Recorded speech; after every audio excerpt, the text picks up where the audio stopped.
মুসা আলাইহিস সালাম আমার রবকে একদিন প্রশ্ন করলো, ও আল্লাহ, আপনি কেন ঘুমান না?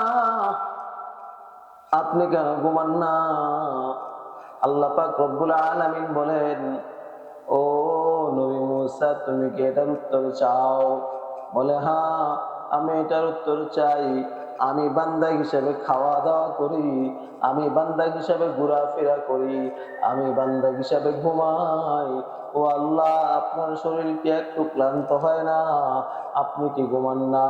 মুসা আলাইহিস সালামকে বলেন, ও নবী মুসা, তুমি কি এটার জবাব চাওনি? বলে, হ্যাঁ আল্লাহ, আমি এটার জবাব চাই।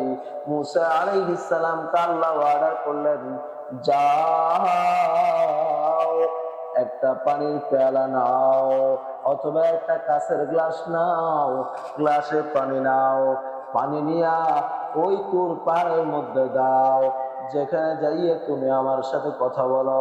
মুসা আলাইহিস সালাম পানির পেয়ালা নিয়ে দাঁড়াইলেন।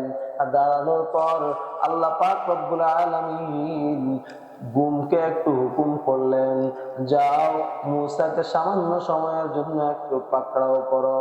আল্লাহর অর্ডার পাইয়া সামান্য তন্দ্রা যখন মুসা আলাইহিস সালাতু ওয়াস সালামের শরীরের মধ্যে আসে, মুসা আলাইহিস সালাম ওই গ্লাসগুলো আর ধরে রাখতে পারেন নাই, ওই পেয়ালাটা আর ধরে রাখতে পারেন নাই, সাথে সাথে জমিনে পড়ে খানখান হয়ে গেছে, ভেঙে চুরমার হয়ে গেল। তখন আল্লাহ পাক রব্বুল আলামিন বলে, লা তাখুযুহু সিনাতুন ওয়ালা নাওম। আমি আল্লাহ ঘুমাই না, জানোনি কেন ঘুমাই না? তোমার হাত থেকে সামান্য পেয়ালাটা পড়ে সারকার হয়ে গেছে, খানখান হয়ে গেছে। আমি আল্লাহ যদি ঘুমাই, এই পৃথিবীটা এইভাবে ধ্বংস হয়ে যাবে। আমার কোন বান্দার প্রয়োজন, কোনটা কখন কি লাগবে, আমি সাথে সাথে প্রয়োজন পূরণ করার জন্য রেডি হয়ে যাব। রেডি আছি, রেডি থাকবো, চিরজীবন থাকবো। আলা মিন মুস্তাগফিরিন ফাগফির আলা, আলা মিন মুস্তারজিকিন ফারজুকা, আলা মিন মুবতালান ফাওয়াফিয়া, আলা কাযা আলা কাযা হাত্তা ইয়াতলু আল ফাজর।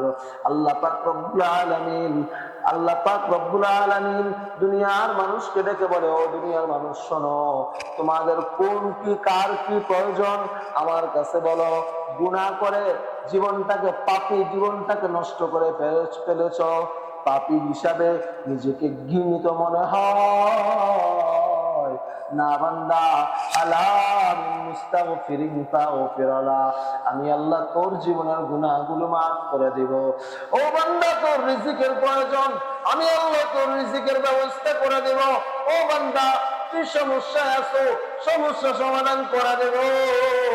বান্দা, তুমি আমার কাছে চাও। এই জন্য বান্দার প্রয়োজনে আল্লাহ ঘুমায় না, এটাই হলো আল্লাহর সিফাত। বান্দা ঘুমায়, এটাই হলো বান্দার সিফাত।